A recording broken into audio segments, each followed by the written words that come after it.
If you see in any sport at some level skill set same होता है। International level पे it essentially it matters कि तुम लोग वो दिन पे कैसा खेलो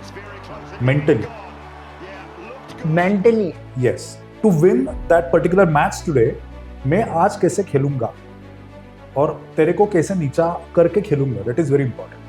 2019 पॉइंट था सेमीफाइनल, सर उसने स्मैश मारा, ठीक है, मैं साइड हो गया तो लिटरल शटल पीछे वाले वॉल पे बाउंस हो गया था जाके, but he took a wrong call. उसने क्या बोला कि क्लॉथ टच हुआ है शटल ध्रुव पे, बट नो आमतार थॉट कि okay may be yes cloth touch हुआ है, गया पर तब भी मैं सीखा कि no it is like that, there is no other, this happens, you just play with that. Even if you practice more than 100%, you play more than 100%, you win everything.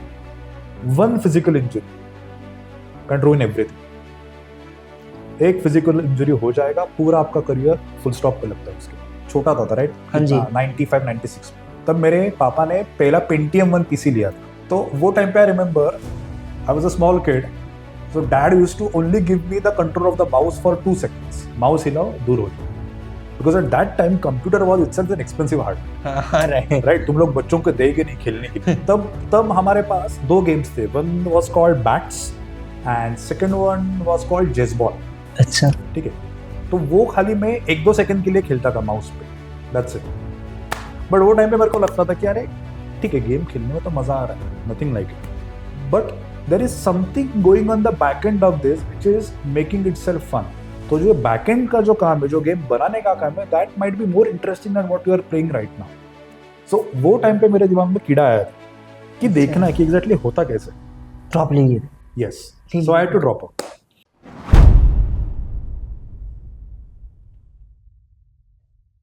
So let's welcome Dhruv Modak sir in general story house. कैसे हैं आप sir? बहुत बढ़िया, तुम कैसे हो?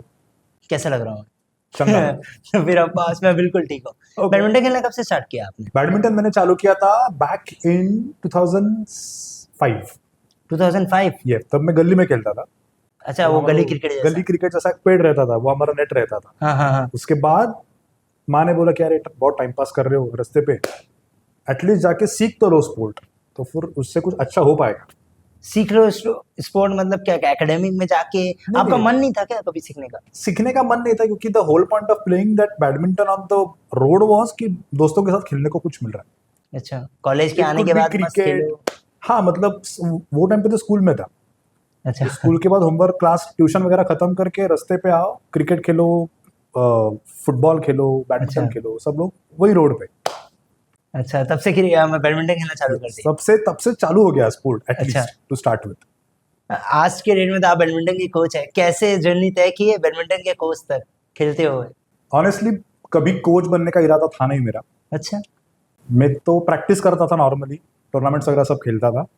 तब family friends और मेरे एक दोस्त ने इसे रैंडमली बोला कि अरे यार मेरा एक दोस्त है, उसको बैडमिंटन सीखना है, थोड़े उसको कुछ टिप्स दे दो। मैंने बोला अभी ये तो ट्यूशन तो है नहीं टिप्स देने के लिए, तो एक काम करेंगे, कोर्ट बुक करके हम लोग खेलेंगे, तब मैं उसको बताऊंगा कि पहली बार कोर्ट कब बुक किए थे खेलने के लिए? 2008। 2008? यस, सही है, 3 साल पूरा गली बैडमिंटन, उसके बाद 2008 में सीधा कोर्ट। हाँ, मतलब ऐसा रैंडमली चालू हो गया था वो कि उसको बताएंगे कि कैसे सर्विस करना है वगैरह वगैरह। अच्छा, फिर ऐसा हो गया कि लोगों को अच्छा लगने लगा कोचिंग, लोगों को अच्छा लगने लगा? हाँ, मतलब जो बच्चे आते थे 1-2 खेलने के लिए, हाँ। वो लोगों ने अपने फ्रेंड्स को बोला कि अरे हम लोग जा रहे हैं, ध्रुव सर करके है कोई, तो वहाँ वो अच्छा सिखाते हैं। उस टाइम तक आपको आता था अच्छे से? हाँ, एब्सोल्युटली। स्मैश मारना कब सीखे आप पहली बार? अरे स्मैश तो मैं बहुत पहले सीख गया था, जब रास्ते पे खेलता था तो। अच्छा, स्मैश उधर ही मारना चालू वो कर तो दिया? पहला शॉट था मेरा। जिससे पॉइंट मिलता है वो पहला शॉट से स्टार्ट करो।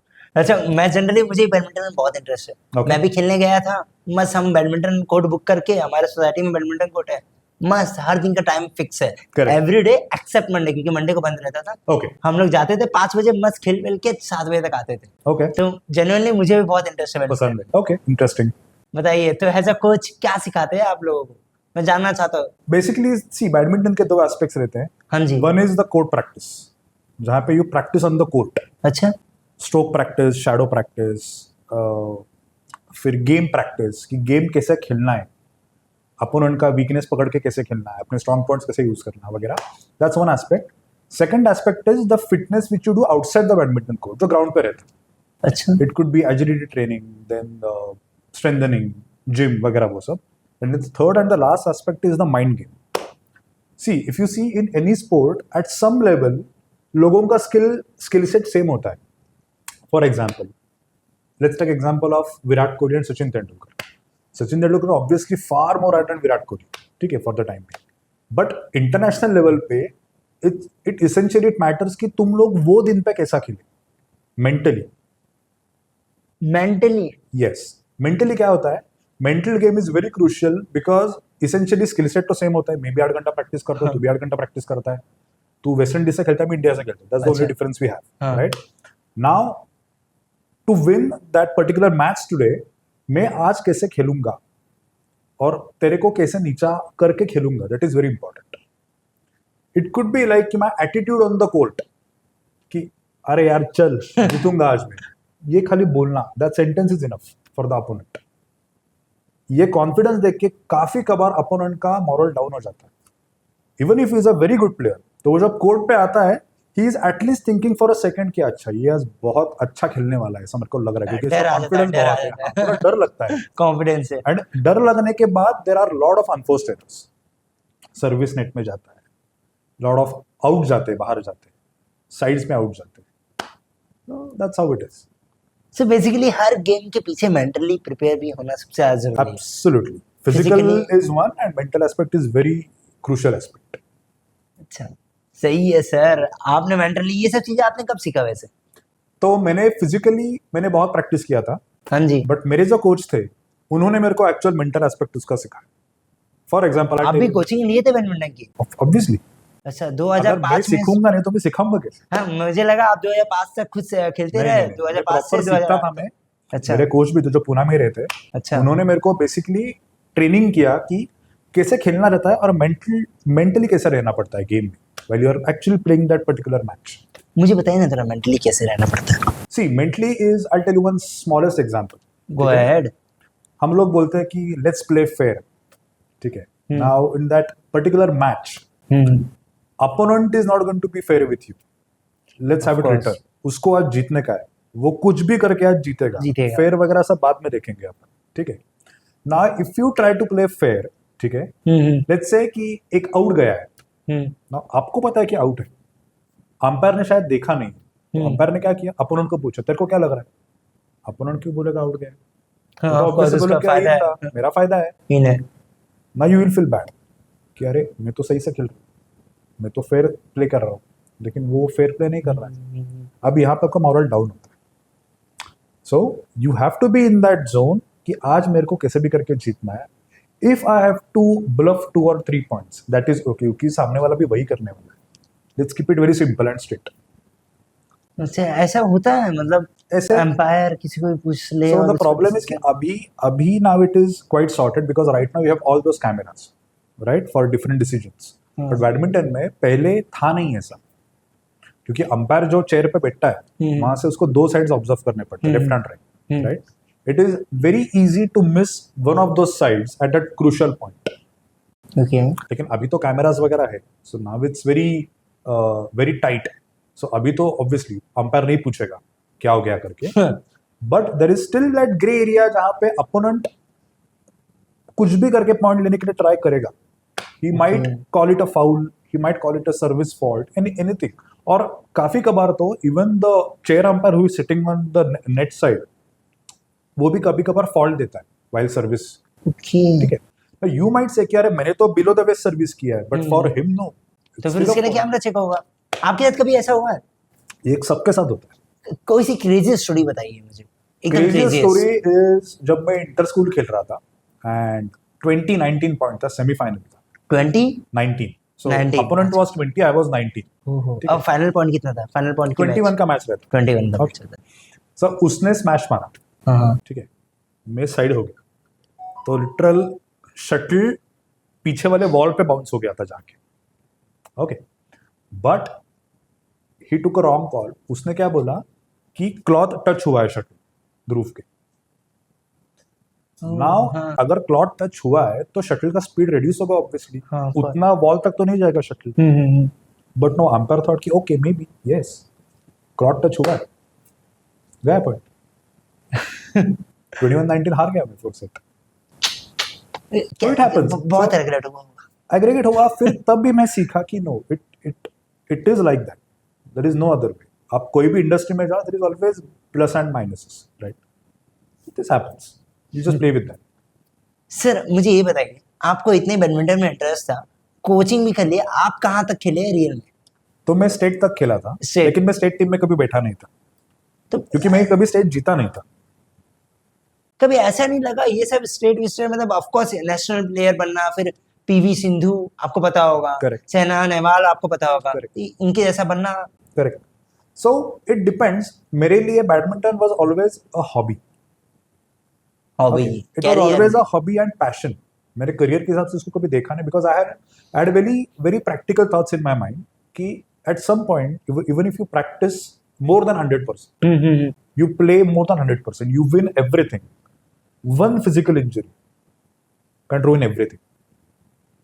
एक फिजिकल इंजरी हो जाएगा, पूरा आपका करियर फुल स्टॉप पे लगता है उसके बाद। ऐसा क्यों लगता है आपको? आज तक ऐसे It's- बहुत लाखों एग्जांपल है, लाखों तो I'll नहीं tell you, the problem is कि एक तो क्या होता है ना, अंडर 19 तक ठीक रहता है, even if you have a physical injury you recover, you can still start playing.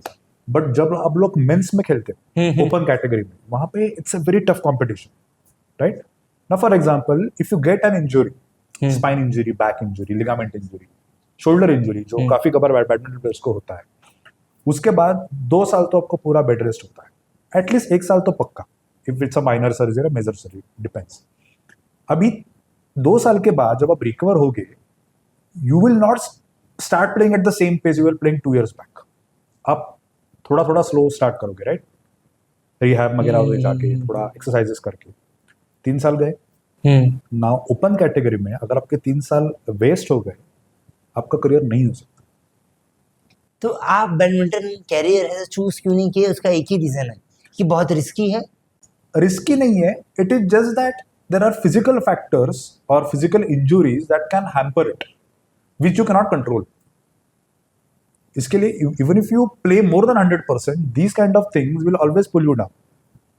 And again, the thing is that if you want to play at that level, you have to sacrifice a lot of things in your life, Right. education, family time, anything, right? हाँ इतना सब करके you go to that stage, and if that one injury ruins it, it's a very sad feeling for everyone. ठीक है? So why go into that state? You can always balance your education, your sports, your hobbies, your family time, everything. You're doing the same thing. So इसलिए That's what आप I did. Hobby तक ही सीमित रखे, उसके बाद आपने जाने की कोशिश नहीं की। Correct. सही है। वेल डन यार, मतलब Yeah. सही है आपका। तो आपको क्या मतलब ऐसा गोल था कि अच्छा बैडमिंटन नहीं करूंगा, ऐसे मेरा हॉबी तक है, बट इसके बाद मैं कुछ तो करूंगा? अच्छा, तो मेरा कुछ तो क्या सोच था? के रखे थे? मेरा बेसिकली थिंकिंग क्या था कि जब मैं छोटा था, राइट? हाँ जी। 95-96 में, तब मेरे पापा ने पहला पेंटियम 1 पीसी लिया था, ओहो। जो पेंटियम 4 के पहले आया था, मतलब हाँ, पेंटियम 4, पेंटियम 3, पेंटियम 2, पेंटियम 1। तो वो टाइम पे I remember I was a small kid, so dad used to only give me the control of the mouse for 2 seconds। Mouse हिलाओ, दूर हो जाओ, because at that time computer was itself an expensive hardware, हाँ right. Right? तुम लोग बच्चों को देगे नहीं खेलने के लिए। बच्चे आप कितने ईयर के थे उस टाइम? कितना रहा मैं? 6-7-8 साल का रहूंगा मैक्स। 7 बच्चे से भी बहुत ही Exactly, बच्चे थे आप, exactly. बोलिए। तब हमारे पास 2 गेम्स थे, one was called bats and second one was called जेस बॉल। अच्छा, ठीक है? तो वो खाली मैं 1-2 सेकंड के लिए खेलता था माउस पे, दैट्स इट। बट वो टाइम पे मेरे को लगता था कि अरे ठीक है, गेम खेलने में तो मजा आ रहा है, nothing like it, but there is something going on the back end of this which is making itself fun. Okay. तो जो बैक एंड का जो काम है, जो गेम बनाने का काम है, that might be more interesting than what you are playing right now. So वो टाइम पे मेरे दिमाग में कीड़ा आया था कि देखना है कि एग्जैक्टली होता कैसे। वो फिर कब से चालू किए? इंटरेस्ट तो आ गया, फिर बनाना ना, मतलब- सो बनाना as in, so at that time I remember that Poona में ग्रेजुएशन कोर्सेज थे नहीं ज्यादा गेम डिजाइन के, अच्छा। rather 1-2 ही शायद रहेंगे। और वो टाइम पे I had one option of shifting to Loni for learning game design graduation. ठीक है, okay but that option wasn't there at that point, क्योंकि तब मैं कोचिंग करता था फुल टाइम. सो अगर मैं शिफ्ट होता हूँ लोनी में, my coaching is boom stop. इसके लिए me and my dad were basically thinking कि अरे क्या कर सकते हैं, पुणे में कुछ ना कुछ तो कोर्स रहेगा. So we found one university which was offering game design का course, and I think my batch was the second year batch, मतलब second batch हमारा था कोर्स एनरोल होने की. अच्छा. So that's where I actually took my education in game design. Parents मान गए, कुछ नहीं बोले, हाँ ध्रुवा बेटा जाओ कर लो? नहीं, so वो टाइम पे क्या हुआ था, my dad was quite open with that. मेरे डैड ने बोला था कि नहीं मुझे जो जानना है ये कब कौन से ईयर की बात है? This is 2016. नहीं sorry, not 2016, 2012. तो अच्छा 2012 की बात है. Yes. सही है, बताइए. तब बेसिकली क्या हुआ था, तब मैंने BCA किया था. ठीक है. BCA? No, I'll tell you what happened. Okay. अब मैंने BCA किया था, लेकिन सेकेंड ईयर में मेरे को बेसिकली कोडिंग सीखना था BCA से. That was the whole point of going for BCA. तो essentially I will be into games industry coding सीख के. बट वो टाइम पे सेकेंड ईयर में हमारा पूरा सिलेबस चेंज हो गया और C# और DB में जो सब्जेक्ट था वो लोगों ने निकाल दिया. उसके रिप्लेसमेंट में आ गया पूरा स्टैटिस्टिक्स, इंटीजर्स वगैरह वगैरह वगैरह. तो मेरा था तो अरे ये तो मेरे काम का है ही नहीं, तो 2 साल इसमें मैं बेसिकली वेस्ट करूंगा, राइट. तो मैंने पापा को बोला, पापा बोले पागल हो क्या, ड्रॉप आउट वगैरह कुछ नहीं, पूरा करने का. कौन से ईयर में थे आप? मैं सेकंड ईयर में तब था. तो मैंने पापा को बोला, पापा let's do one thing, I will complete my entire year. ठीक है, I will do all the exams, clear करूंगा, then we will talk about it. पापा ने बोला कि ठीक है, तब का तब देखेंगे, पहले सेकंड ईयर क्लियर करना है, फिर थर्ड ईयर में जाने. तो हम लोगों ने रिसर्च वगैरह किया, कंपनीज इंडिया में कौन से है, गेम इंडस्ट्री अभी क्या लेवल पे है ग्लोबली. ठीक है. सो देन वी फिगर्ड कि okay it is not a bad option. BCA complete हुआ था आपका पूरा? नहीं, सेकंड ईयर में था. ड्रॉप ले लिए? Yes. So I had to drop out. पापा मान गए? यस, बिकॉज एक तो so firstly I will give credit to my parents because they are very open minded. ठीक है, उनका ऐसा था नहीं कि कैसा करेगा, क्या करेगा, कौन करेगा वगैरह. एंड साइड बाय साइड मेरा कोचिंग भी वो टाइम पे चालू था, so I was quite safe. Coaching किस चीज का? बैडमिंटन का. अच्छा, बैडमिंटन सिखाता था ना बैडमिंटन में. कितने मिलते थे बैडमिंटन से, कितना अर्न कर लेते थे? बैडमिंटन से वो टाइम पे I remember I used to get around 40 to 50K पर 40 to 50K. और एज क्या थी आपकी? एज कितना रहेगी वो टाइम पे? I was around what 18 19 20 21 years max. 21 max. 20 साल की उम्र में लड़का कमाना 40-50 हजार, और क्या चाहिए? Exactly. मतलब एक वो था कि चलो कुछ नहीं तो ये है बैडमिंटन, उससे कमा. That was the easiest option. अगर गेम इंडस्ट्री में तेरा कुछ नहीं होता है तब ये विल हैव कोचिंग, उस पे अपन कंटिन्यू करेंगे. That was the whole point. So we are quite safe on that note. But then again my priority was clear, if I am learning something I have to excel in that. Backup option अपने पास है, इसके लिए game design में time pass करो जाके, college मत जाओ कुछ भी करो, वो नहीं चलेगा. That is going to be my priority. Badminton is always my passion. अच्छा ध्रुवा सर, मैं ये बोल सकता हूँ, मतलब ध्रुवा सर को कोर्स में जो कोर्स का स्ट्रक्चर होता है उसमें C और C# लैंग्वेज नहीं मिला, इसलिए उन्होंने ड्रॉप आउट ले लिया और जाके कहीं और से सीख रहे हैं. ट्रू. Sadly but fortunately. आगे बताइए. इंटरेस्टिंग. फिर हम लोगों ने ग्रेजुएशन के लिए मतलब कॉलेज में एडमिशन ले लिया. एंड तब पता चला कि वो पूरा 4 साल का कोर्स था, 1 ईयर गेमिंग का. गेमिंग. क्या क्या सिखाएंगे उसमें? उसमें सब आता है. उसमें basic principles of game design, then 3D modelling, then texturing, UI वगैरह, पूरा सर्कुलम. मतलब गेम स्क्रैच से कैसे बनता है टू पूरा एकदम एंड तक पब्लिश कैसे होता है. सो assume that you are the only person who are going to make a game. What knowledge you will have to be familiar with? Coding, texturing, rendering, 3D modeling, UI, functionality, features, game testing. One man army for game development. Yes, that's how they teach you in the long run. Fantastic. Yeah. बताइए आगे. तो basically हम लोग का फिर course चालू हुआ. And then तब मेरा था कि ओके कोर्स तो सही जा रहा है, मतलब whatever I wanted to learn to get into games industry सब सही समझ सीख रहा हूँ वो टाइम पे. एंड आई रिमेंबर तब वो टाइम पे आई थिंक फेसबुक पे एक ग्रुप था, we all connected, we were basically game developers जो सीख रहे थे कॉलेजेस में. And we came up this concept of creating a game which was called Mesozoica. Mesozoica? Yes, it's a dinosaur simulator game. वो online I think available रहेगा अभी, Messazoica. काफी पुराना गेम है, यस। इंटरेस्टिंग जब नाम मेरा है। कॉलेज चालू था तब हम लोगों ने वो गेम बनाया था ऐसे टाइम पास के लिए कि अच्छा। बना के देखते हैं क्या चलता है क्या नहीं चलता है, पहला गेम है सबका। 4 साल बाद या 4 साल के अंडर में? नहीं, ये 4 साल के अंडर है। अच्छा अच्छा, Yes. प्रोजेक्ट नाम पे बना दी। हाँ, मतलब एक फ्री टाइम के लिए और खुद को भी एक्सपीरियंस मिलेगा कि एग्जैक्टली गेम्स चलते कैसे वगैरह। मेसाजोइका लाइव है अभी? या इट शुड बी देयर। अभी वो इतना बुरा गेम था that people might have taken it down, but I doubt it still should be there somewhere on the internet. अच्छा, तो पहला गेम आपने वो बनाया। यस, मेसोजोइका पहला गेम था। सही है सर। उसके बाद आप गेम में इंटरेस्ट आता गया, आप फिर उसी में आगे बढ़ते रहे, कभी मन किया फिर, मतलब उसके बाद आपने यूबीसॉफ्ट ज्वाइन किया, राइट? यस आगे जाने के बाद आपने वो कंपनी ज्वाइन कर लिया, yes Ubisoft is a game development company. फिर वहां पे आपने वर्क चालू कर दिया as a designer, as a coder, Yes. और वहां पे चल गई गाड़ी अच्छे से। Yes, so 2017 I joined Ubisoft. Essentially, earlier I started as a tester क्योंकि वो टाइम पे ओपनिंग था नहीं अच्छा। डेवलपमेंट में. So I started as a tester and eventually I shifted to production side, development side. सही है। और फ्रीलांसिंग भी करते थे? Freelancing नहीं करता था वो टाइम पे मैं. In fact, before I joined Ubisoft, I joined a company which were making an application for Amazon. Amazon या फिर कोई और ब्रांड था, I don't remember the exact name. Basically क्या था, लेट्स से आप कोई मार्केट प्लेस पे जाते हो, अगर आपको कोई फर्नीचर पसंद है, राइट?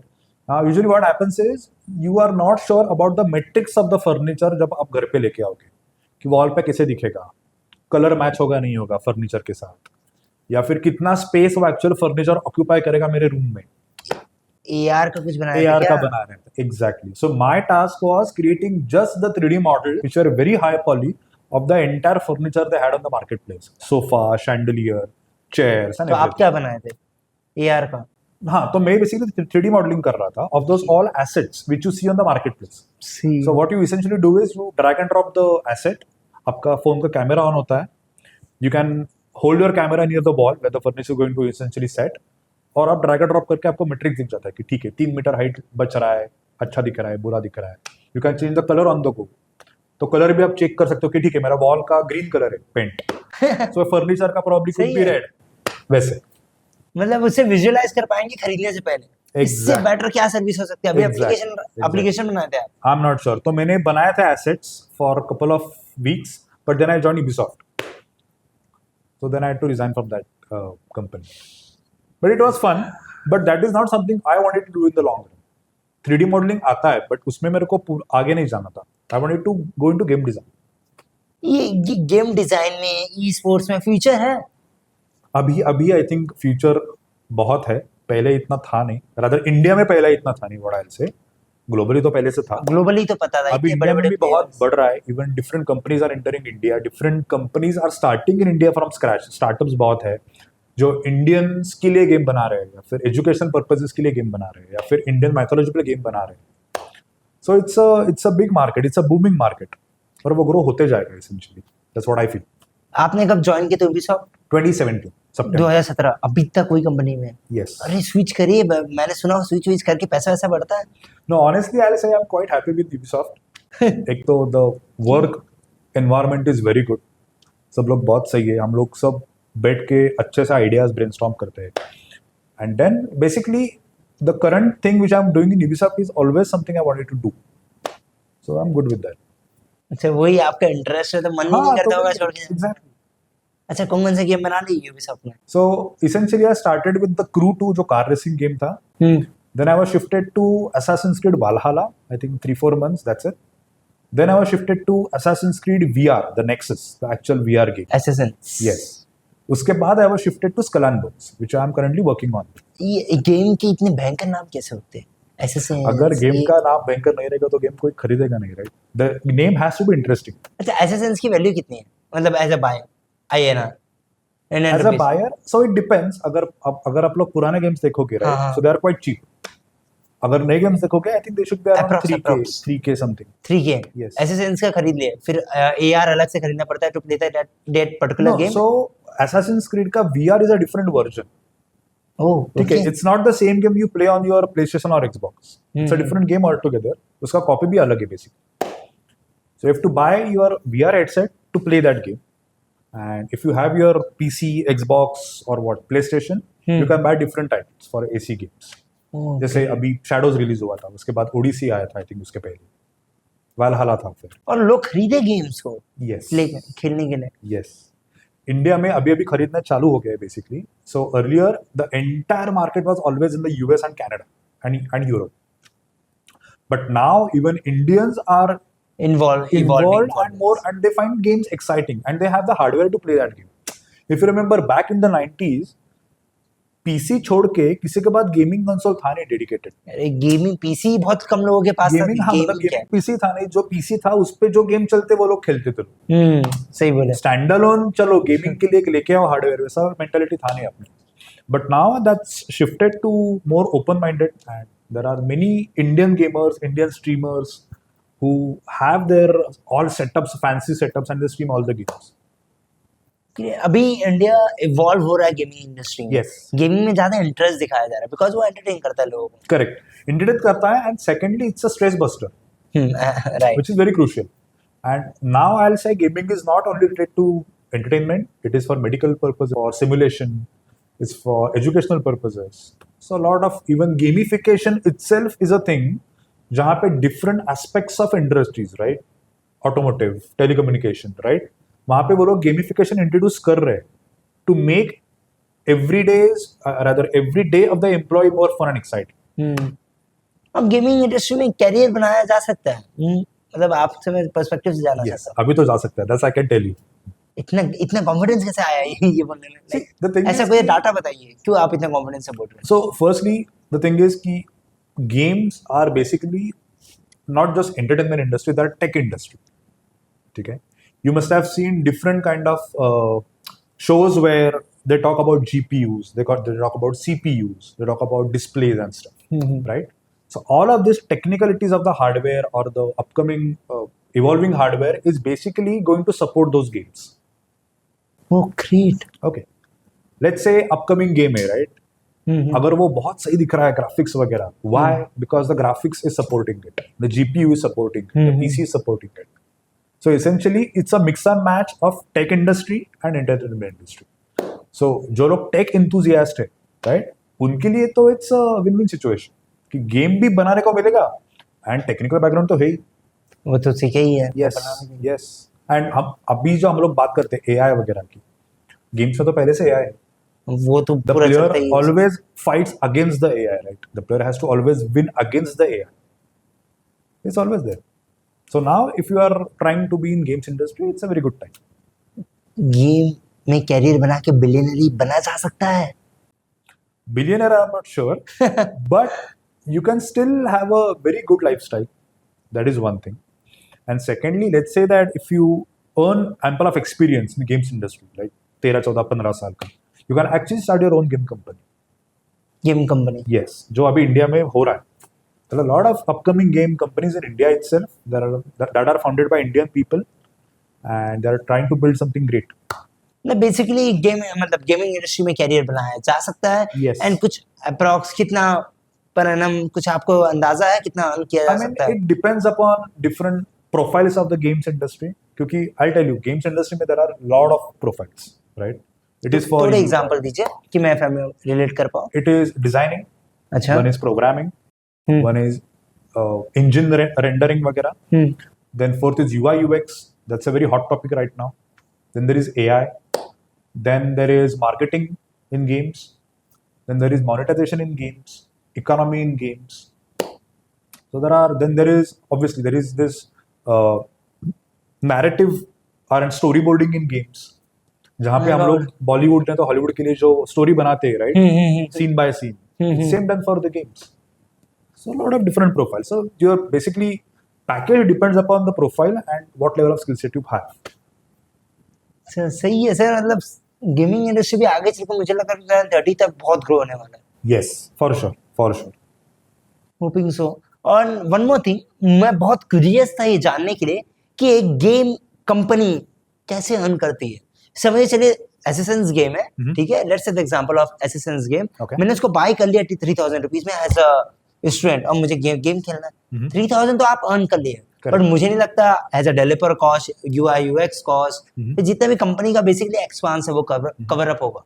तो गेमिंग इंडस्ट्री बेसिकली, मेरा कहने का मतलब है कि प्रॉफिटेबल कैसे होती है गेमिंग इंडस्ट्री. मतलब गेमिंग जो बनाते हैं वो Right. कंपनी पर्टिकुलर प्रॉफिटेबल कैसे होती है? Right so there are different aspects to it one is कि जो आप बोल रहे हो कि मैंने एक गेम खरीदा 3,000 में हाँ जी। Right so let's take an overview of this आप अकेले नहीं हो गेम खरीदने में there are hundred and thousands of people are going to buy that one copy for 3,000 right so that is one okay secondly once you release the game there are some kind of microtransactions like PUBG में वगैरह होते हैं या फिर online games में होते हैं जहाँ पे let's say we both want to play one game ठीक है नाउ मैंने गेम खरीदा आपके साथ लेकिन मेरे को एक महीना गेम खेलने के लिए टाइम ही नहीं मिला but you are playing every day now your player rank in game is let's say around 45 okay ठीक है अभी मेरे को आपके साथ खेलना बट देन आई विल से कि ब्रो मेरे पास एक महीना नहीं है ग्राइंड करने के लिए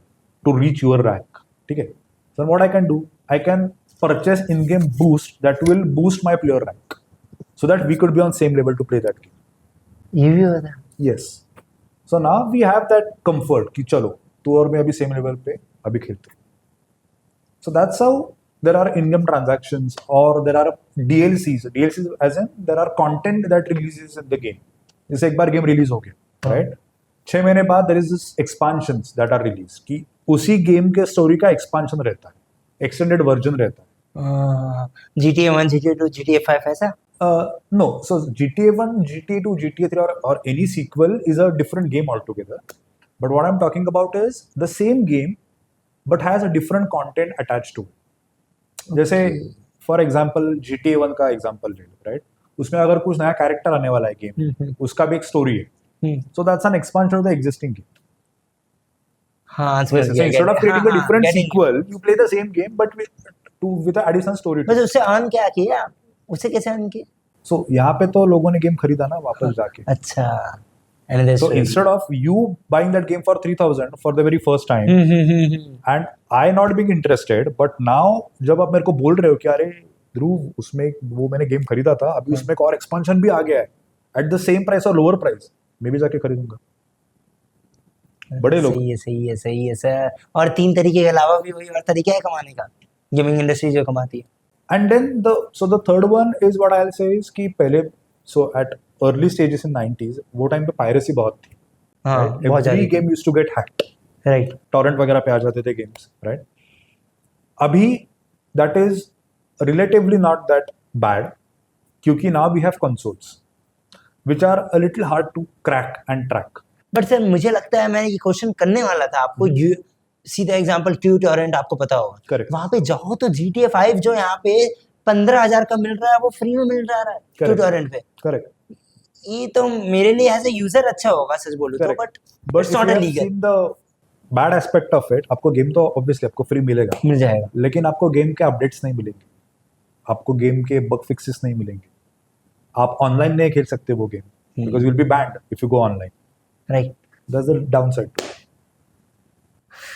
ये गेम के विषय इतना सारा सही है sir it's a very interesting industry and it's going to grow a lot in the long run सही है और कुछ नया बताइए इंटरेस्टिंग फैक्ट बताऊं तो अगर आपने देखा है सो जो मतलब बेसिकली यूजर्स को नहीं पता होगा एक नॉर्मल पर्सन को नहीं पता होगा और उसके लिए ऐसा होगा वाह ये भी गेमिंग इंडस्ट्री में होता है ऐसा लगना चाहिए कुछ बताइए okay so one example which I can give is let's take example of Pentium 1 पे जो चेस गेम आया था ठीक है और let's take that game and compare it to a person who is in 2025 अच्छा it's a very intelligent brilliant person ठीक है now this guy might be able to beat this version of the game that was released in 1993 compared to the same game that was released on 2025 okay अभी आप पूछोगे ऐसा कैसे क्या फर्क वही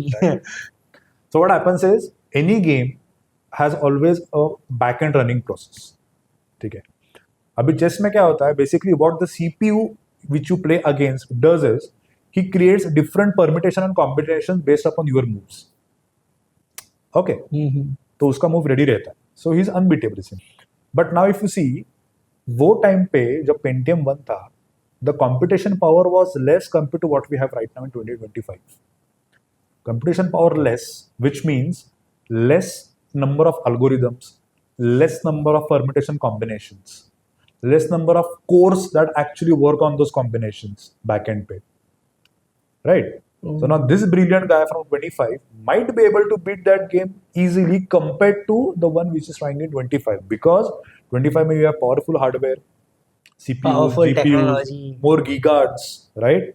That will create endless number of combination permutations, endless algorithms based upon your moves or your friend's moves. He'll keep on learning, he'll adapt to your moves next time you play. It's impossible to play. But you can still beat that game now. Getting you. Yeah.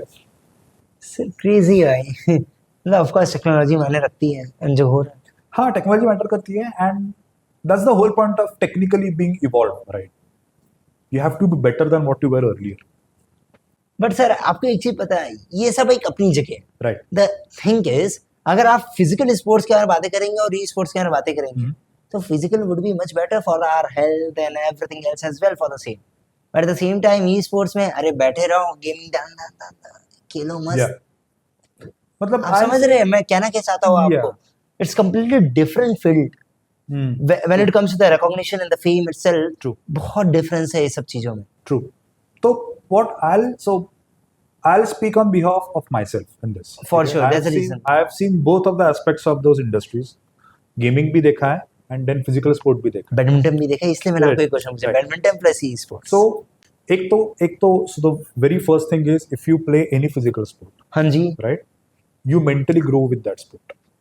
You get a lot of confidence. You get that understanding or attitude to tackle the real world problems. क्योंकि practically you are going to play that game.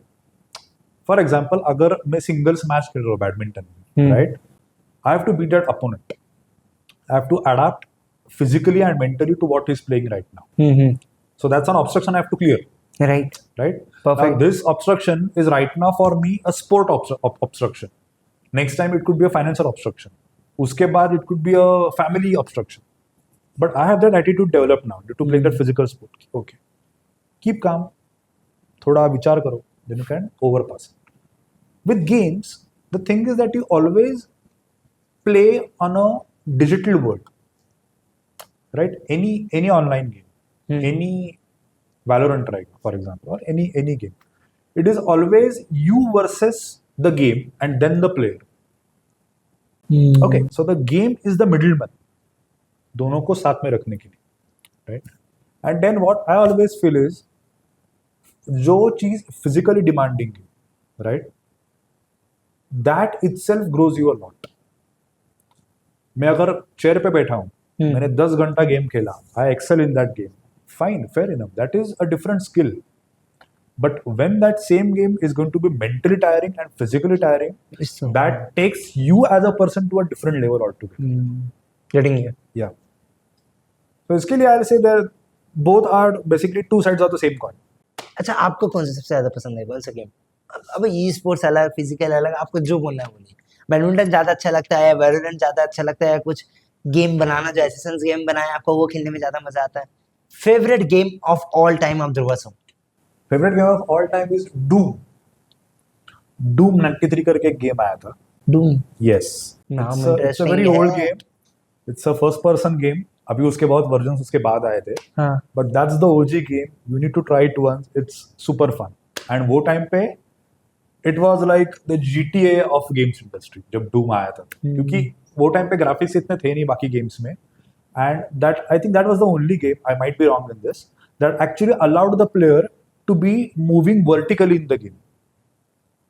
Jump mechanic जो game में रहता है platform to platform, वो in first person game I am saying, I think वो खाली पहला game था जिसने वर्टिकलिटी इंट्रोड्यूस किया था इन फर्स्ट पर्सन की. So that's my favourite. Doom मैं भी खेलूंगा ये yes, do try it. Fine so आज आप पूरा गेमिंग इंडस्ट्री में इतने साल रह चुके हैं बैडमिंटन के कोच भी है अभी भी कोचिंग करते हैं ना यस, अभी भी कोचिंग रोज चालू रहता है, लेकिन नाउ इट्स वेरी सिंपल. अभी मैं प्रोफेशनल इतना लेता नहीं हूँ because it demands lot of investment from my end as a coach and time as well, which is not possible due to my job and everything. So now it's only for people who are interested in getting fit and just play badminton for fun. अगर मेरे को कोई बोलता है कि मेरे को ध्रुव competitive खेलना है या फिर मेरे बच्चे को आगे लेके जाना है, I always suggest कि if that is the case मेरे पास अभी मत भेजो.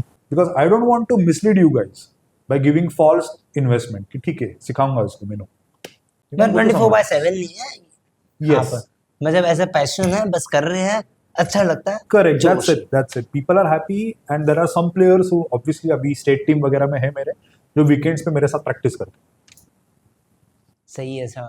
So through out your journey आप अपना एक्सपीरियंस क्या शेयर करना चाहेंगे हमारे ऑडियंस के साथ?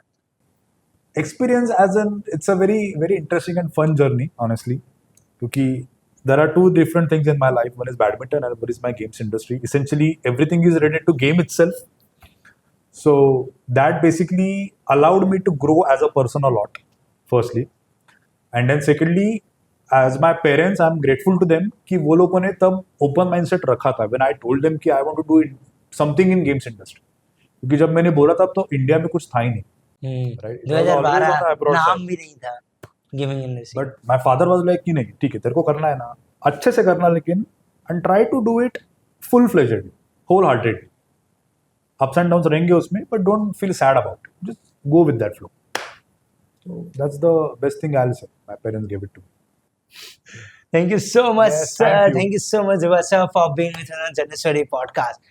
This is Dhruva sir, the entrepreneur of gaming industry. Thank you